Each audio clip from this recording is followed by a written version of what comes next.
안녕하세요. 오늘은 MSO 법인을 통해 어떻게 절세 효과를 기대할 수 있는가 라는 주제로 이야기해 보겠습니다. 많은 병원 원장님들이 사업을 운영하다 보면 매출이 늘어나거나 과세 표준도 덩달아 커지고 그에 따라 소득세 부담이 급증하게 됩니다. 특히 개인 사업자로서 소득이 일정 구간을 넘어서면 거의 절반 가까운 세금을 내야 하는 상황이 벌어지는데요. 이때 MSO 법인을 활용하면 어떤 식으로 세금을 합리적으로 줄일 수 있을지 궁금하실 겁니다. 먼저 개인 사업자와 법인의 세율 구조 차이를 간단히 짚어보겠습니다. 개인 사업자는 과표가 높아질수록 누진세 구조에 의해 세율이 최고 50% 수준까지 올라가지만 법인은 대체로 20% 전후의 낮은 세율을 적용받습니다. 그래서 과표가 10억 원 수준이 되면 개인과 법인 사이의 세 부담 차이가 약 1억 9천만 원 이상 벌어지기도 합니다. 원장님 입장에서는 나는 열심히 진료하고 수익을 올렸는데 세금으로 거의 절반 이상이 나간다는 불만이 생길 수밖에 없죠. 이런 상황에서 MSO를 잘 설계하면 여러 가지 합법적인 절세 구도를 마련할 수 있습니다. MSO를 통해 합법적으로 소득을 분산하고 비용을 처리하려면 우선 실제로 어떤 일을 하는지가 핵심입니다. 예컨대 부대 사업을 운영하거나 병원의 매출 증대와 원가 절감을 이끌어내는 경영 지원 서비스가 실질적으로 이루어져야 하죠. 실제 활동이 있어야 비용도 정당하게 인정되고 과도한 거래로 의심받지 않습니다. 그러면 병원에서 합리적인 수수료를 MSO에 지급하고 그만큼 병원의 세무 부담이 줄어듭니다. 이때 MSO 법인은 법인 세율이 개인보다 낮으니 줄어든 소득을 법인 명의로 쌓아둘 수 있습니다. 그뿐만 아니라 MSO 법인을 벤처기업으로 인정받으면 훨씬 강력한 절세 혜택이 뒤따를 수 있습니다. 예컨대 벤처기업에 직접 출자를 하면 소득공제나 주식 양도소득세, 비과세 같은 세제 혜택을 받을 수 있어서 원장님 개인적으로도 절세 효과가 큽니다. 혹은 만약 가족 법인으로 설립해서 원장님이 개인 재산을 법인에 무상 대여하거나 증여할 수 있다면 상속이나 증여 과정에서의 부담을 크게 낮출 수도 있습니다. 법인 자체는 증여세라는 개념이 없고 법인세만 내면 되기 때문입니다. 이런 식으로 MSO를 활용하면 결국 세금이 단계적으로 줄어드는 구도가 만들어집니다. 개인 사업자로서 의료행위를 통해 얻는 소득은 어쩔 수 없이 일정 구간까지는 개인 세금을 낸다고 해도 그 외에 새로운 사업이나 자산 운용에서 나오는 이익은 법인으로 귀속시키면 훨씬 이득을 볼 수 있죠.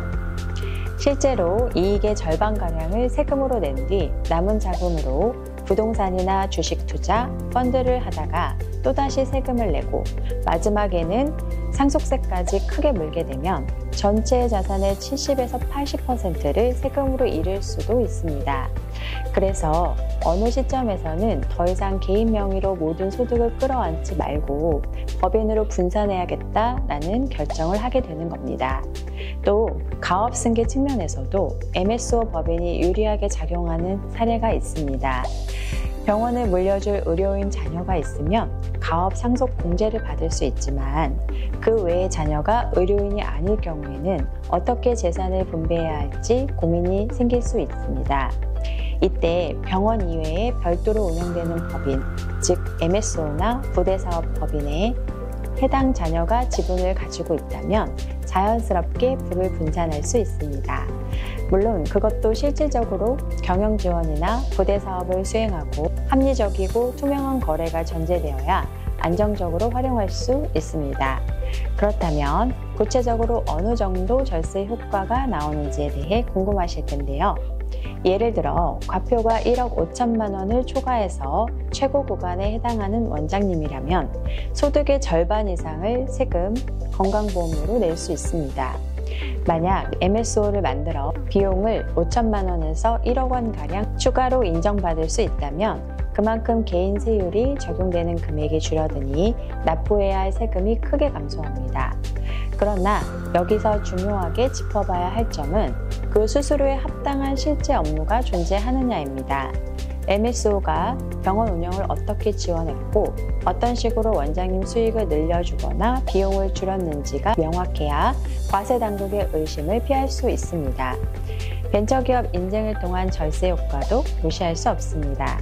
원장님이 벤처기업에 출자를 해서 지분을 확보하면 개인 소득공제 혜택을 받을 수도 있고, 벤처기업으로 인정받은 MSO 법인은 법인세나 취득세 감면 등 다양한 세제 혜택을 누리게 됩니다. 그렇게 법인에 쌓인 돈은 시간이 흐른 뒤 자녀가 배당을 받거나 가족이 급여나 퇴직금 형태로 가져가는 식으로 분산할 수도 있으니 상속세 부담을 한층 낮출 수도 있습니다.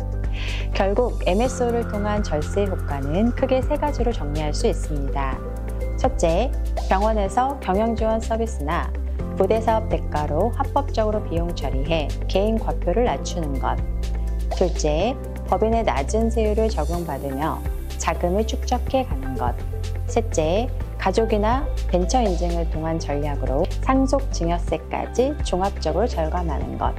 다만 이 모든 과정에서 실질 과세나 의료법 위반 위험이 없도록 실제로 MSO가 해야 할 일을 충실히 수행하고 비용이나 수수료가 사회통념상 타당한 금액이어야 합니다. 정리하자면 원장님 개인 입장에서는 과표가 커질 때마다 늘어나는 세금을 그냥 감수하기보다는 MSO라는 별도 법인을 통해 합법적이고 투명한 방식으로 세 부담을 줄이는 방법을 모색해 볼 수 있습니다.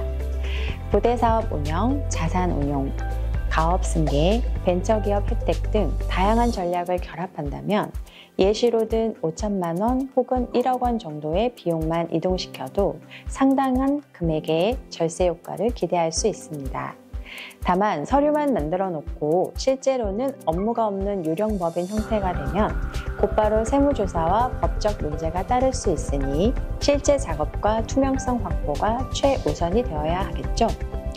오늘은 이렇게 MSO를 활용해 절세를 시도할 때 어떤 구도가 만들어지는지 또 주의해야 할 점은 무엇인지 간단히 살펴봤습니다.